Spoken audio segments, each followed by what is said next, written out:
감사합니다. 아멘, 할렐루야. 오늘은 주의 날입니다.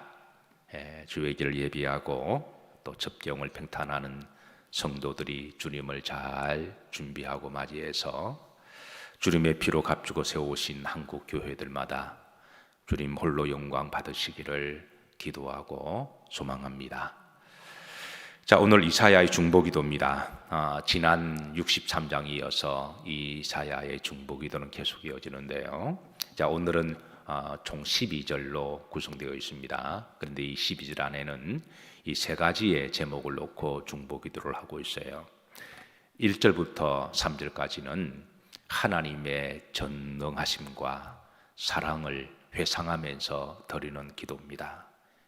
하나님이 역사 속에 이렇게 나타나시고 또 우리를 이렇게 사랑하심을 기억하면서 드리는 기도고, 4절부터 7절까지는 하나님이 왜 진노하시는지, 왜 하나님이 심판하시는지, 왜 이런 불행과 재난이 임했는지 거기에 대해서 이제 회개하면서 드리는 기도고, 이제 8절부터 12절까지는 하나님이 긍휼히 여겨 주시고 우리의 죄를 용서해 달라고 하는 중보기도입니다. 마치 하나님은 토기장이시고 우리는 그릇 같아서 그런 하나님을 토기장이로 비유하시고, 그런데 이제 우리들은 그릇인데 그 안에 너무 불신앙과 세속적인 것들이 세상 사람들과 거의 비슷해서 하나님이 그 그릇을 좀 깨끗하게 씻기시고, 또 어떤 그릇은 다시 그냥 부숴버리고 아예 그냥 새로, 토기장이가 그냥 새로 그릇을 빚기 위해서 그래서 아예 그냥 부숴버리는 그런 이제 비유를 통해서 중보기도를 하고 있어요. 사랑하는 성도 여러분, 지금은 우리 그리스도인들이 그 어느 때보다도 나라와 민족과 특별히 교회들과 한국 성도들을 위하여 중보기도해야 될 때입니다. 지난 금요일 날 기독신문을 제가 이제 그 기사를 봤는데 작년 한 해에 우리 감리교인만 6만 명 줄어들었다고 그래요. 제가 보는 순간에 제 눈을 의심하고 너무 충격이 되어서 좀 다시 보고 그렇게 했는데, 아마 장로교회는 더 많을 거예요. 한 영혼을 천하보다 귀히 여기시는 우리 하나님 얼마나 마음이 아파하실까. 우리 감리교가 전체 한 130만 정도가 되거든요. 교회는 한 700개 정도가 되는데요. 작년 한 해 동안에 6만 명이 줄었다고 그럽니다. 그런데 정확하게 집계를 하면 한 20만 명이 줄었을 것이다 라고 그렇게 또 예측을 하고 있습니다. 코로나 때문이다 라고 오늘 이제 본문 말씀에 보면 이사야의 중보기도가 이런 불신앙과 세속적인 그런 신앙이 이미 오래되었다, 오래전부터 스멀스멀 스며들었다라고 이사야가 안타까우면서 기도를 하는 그런 내용이 나와요. 어떤 분들은 한국 교회가 코로나 때문에 그렇다라고 진단합니다. 그럴 수도 있고, 그러나 그게 심리적으로 그냥 유한을 하기 위해서 그렇게 진단한다면 이건 더 심각한 거죠.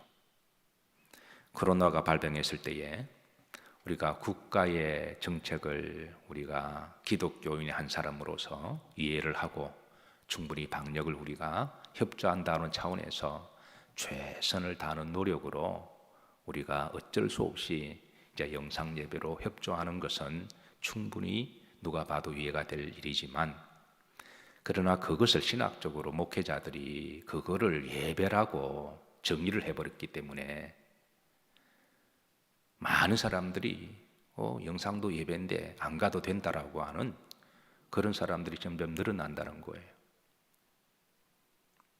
이런 심리적인 요인들이 앞으로 더 심각한 문제를 초래할 수도 있다는 거예요. 어떤 사람들이 심지어 화까지 내면서 왜 교회가 예배드리냐고, 하나님 볼 때 저 사람이 진짜 성도인가 아닌가, 아니 그 정도의 우리가 말씀으로 분별할 정도의 영성이 없었냐?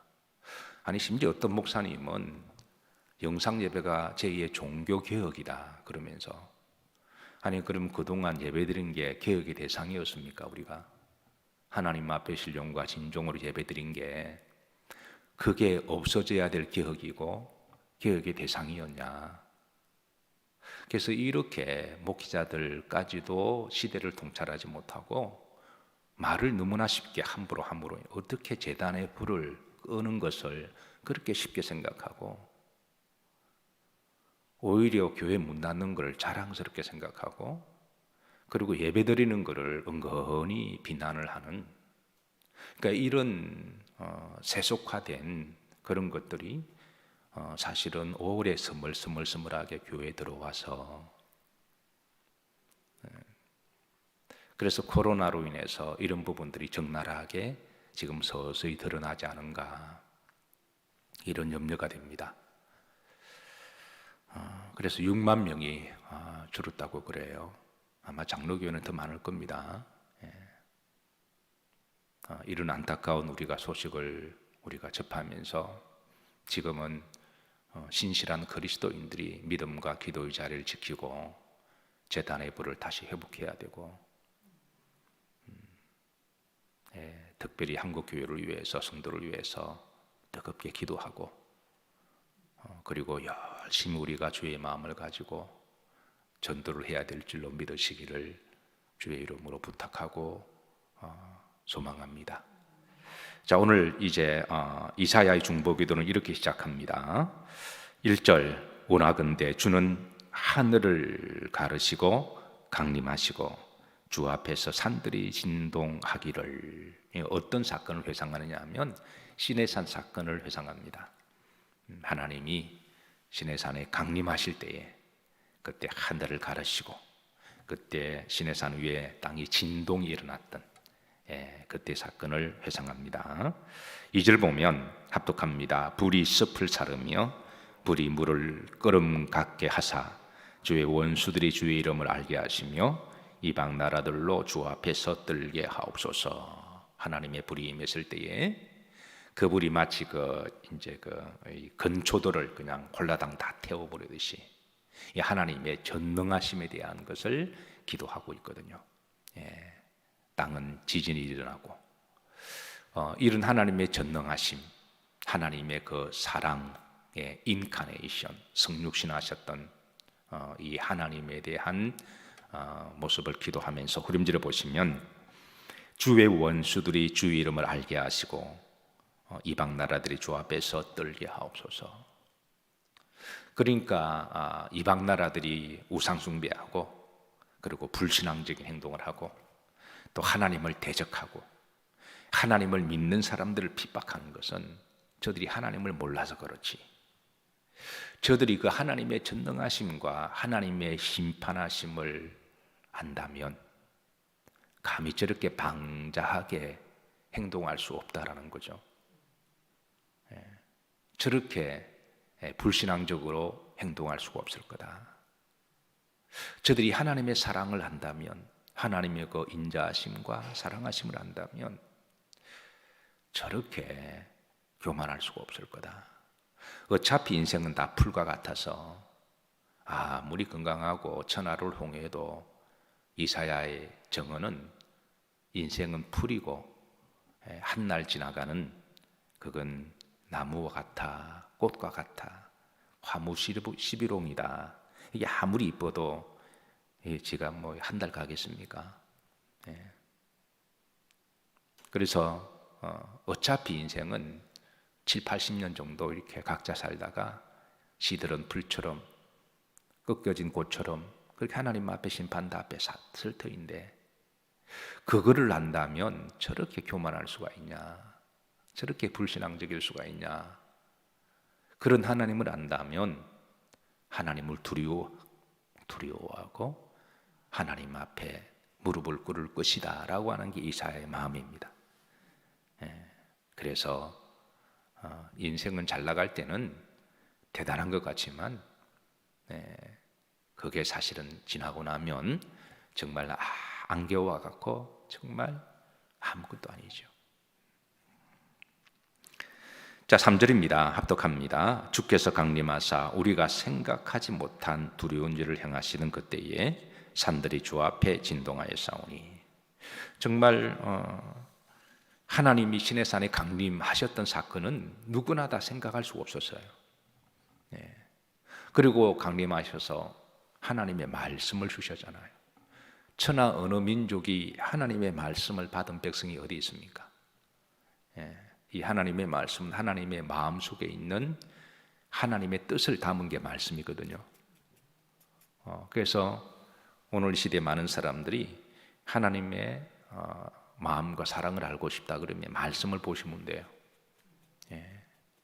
그래서 생명의 말씀을 하나님이 이스라엘 백성들에게 주시고 그 말씀을 열방에 알려서 그래서 온 누리의 많은 민족과 또 백성들이 하나님의 전능하심과 사랑과 구원하심을 알고 하나님 본부로 돌아와서 구원받기를 원하시는 이 놀라운 축복을 하나님은 이스라엘 백성들을 택하셔서 주셨습니다. 자, 4절 다 같이 합독하십니다. 주 외에는 자기를 앙망하는 자를 위하여 이런 일을 행한 신을 옛부터 들은 자도 없고 귀로 들은 자도 없고 눈으로 본 자도 없었나이다. 그러니까 주를 앙망하는 자를 위하여 하나님의 택한 백성들 외에는 이 하나님의 말씀을 받은 사람도 없고 들은 사람도 없다라는 거예요. 그래서 여러분, 이 하나님의 영원한 말씀을 우리 손에 쥐고 읽고 우리가 할 수 있다고 하는 게 축복입니다. 그래서 계시록에는 이 말씀을 갖다 먹어버리라 그랬습니다. 시편에는 말씀을 주야로 묵상하는 자가 복이 있다 그러시는데요. 그런데 한 발 더 나아가서 에스겔서도 이 말씀을 갖다 먹어버리라 라고 하셨습니다. 여러분, 하나님이 아직까지 여러분들의 기억을 주시고 이 말씀 그냥 갖다 드시기를 주의 이름으로 축복합니다. 자, 5절입니다. 합독합니다.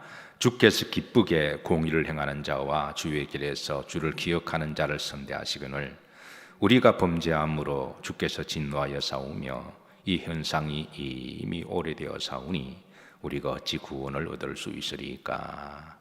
이사의 중보기도는 이제 5절부터 계속 이어지기를 이스라엘 죄와 불신앙과 이 세속화된 부분들을 하나님 앞에 진실하게 솔직하게 그렇게 기도합니다.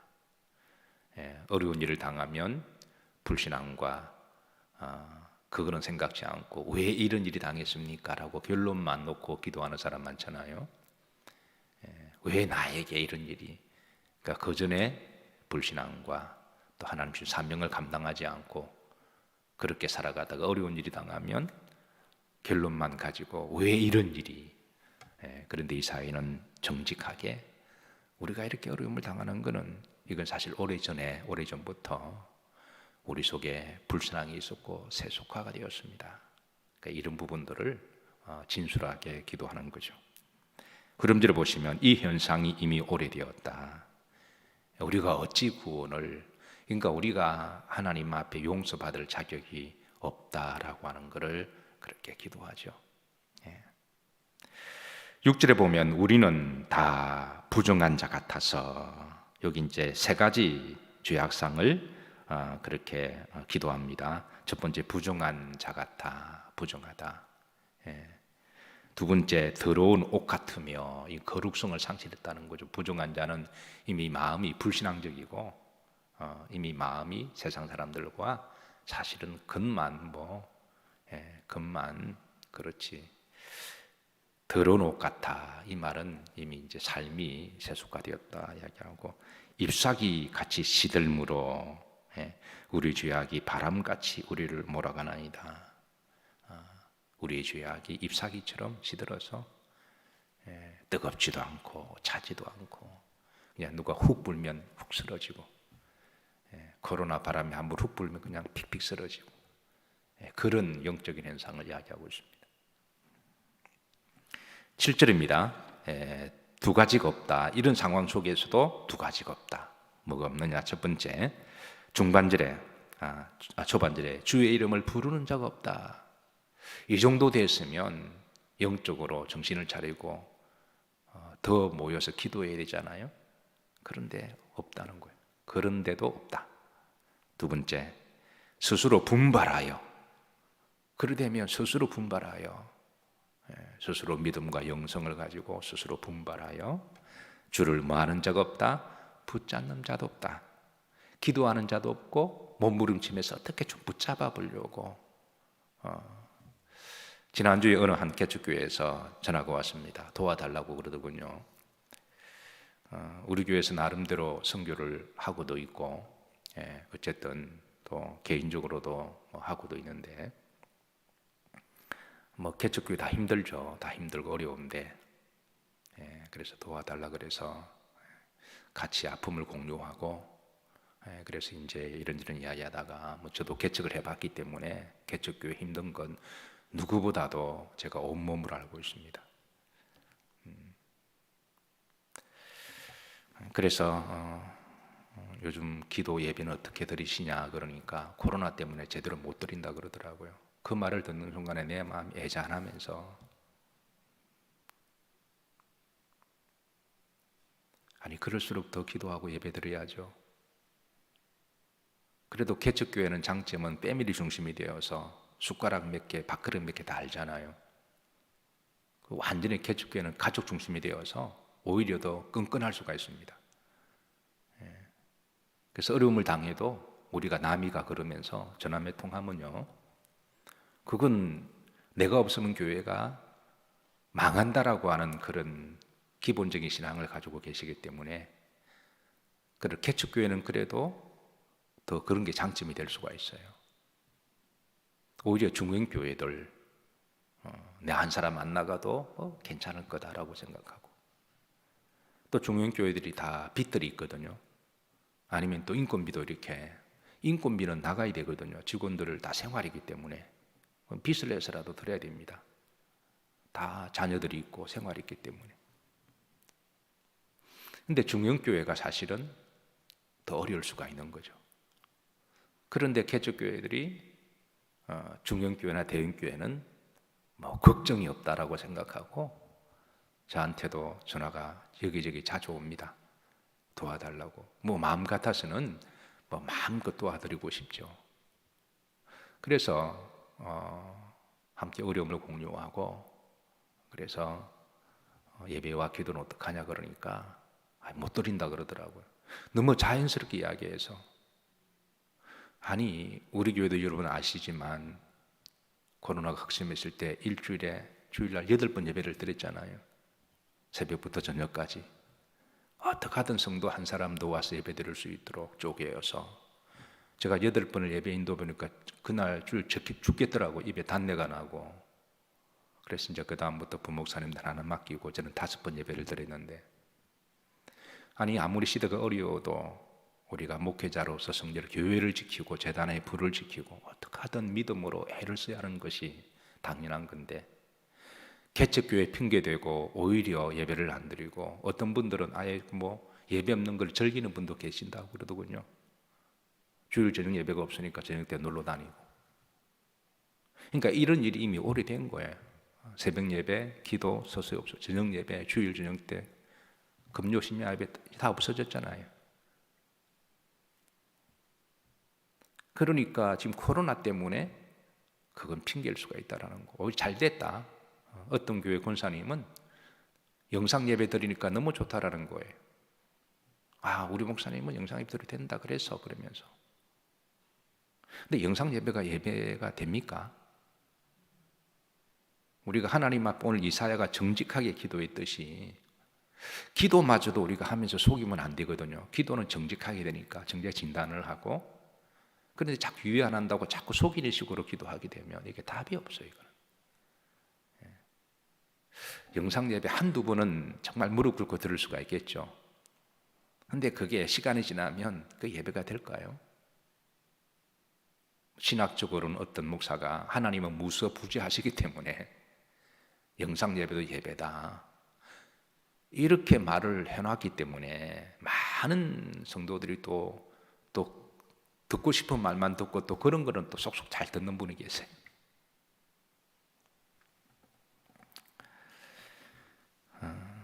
오늘 이사야 기도가 스스로 분발하여 주를 붙드는 자도 점점 줄어들고 있다. 그러니까 여러분 1년 동안에 6만 명이 쑥쑥 빠져나가는, 한국 교회 전체를 따지면 아마 엄청 많을 거예요. 근데 이런 통계조차도 지금 내지 않고 있습니다.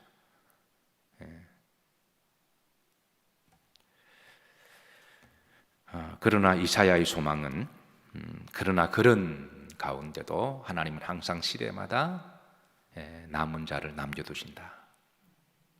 이사야가 나라와 민족을 위해서 중보기도 하듯이 항상 시대마다 신실한 주의 종들을 남겨두시고 주의 성도들을 남겨두셔서 스스로 분발하여 영적으로 잘 시대를 통찰하고 누가 후불어도 날아가지 않고 신앙의 중심을 지키고 그런 이들이 하나님은 이사야를 통한 남은 자들이다, 더 렘넌트들이다 라고 이야기하고 거루투기들이다, 신실한 주의 백성들이다 라고 다양한 말씀을 하시면서 하나님이 위로하시고 하나님이 또 감동을 주십니다. 오늘은 특별히 거룩한 성일입니다. 주의 날 기름과 등불 들고 주님을 잘 영접하시고 또 마음껏 우리의 생명의 구원주가 되시는 주님을 높이시고 또 우리 영일 교회만이라도 우리 영일 성도들이 주님 앞에 믿음으로 돌아올 수 있도록 여러분 기도하시고 또 주변에 좀 머뭇거리는 분들이 계시면 사랑으로 잘 권면하셔서 얼마든지 거리 잘 지키면 얼마든지 다 방역이 되잖아요. 어제 우리 아이가 어버이날이라고 해서 점심을 사준다 그래서 잠깐 만났는데 사람들이 바글바글 하더군요. 식당들마다 거리마다 백화점마다. 그런 데는 그냥 담대하게 다니면서 교회 오는 것을 자꾸 방역 약 이렇게 하면 대체 우리 신앙이 어디에 기준을 두는 걸까요? 얼마든지 교회가 방역을 잘 지키고 있고 그리고 거리를 잘 지키면 안전한 곳입니다.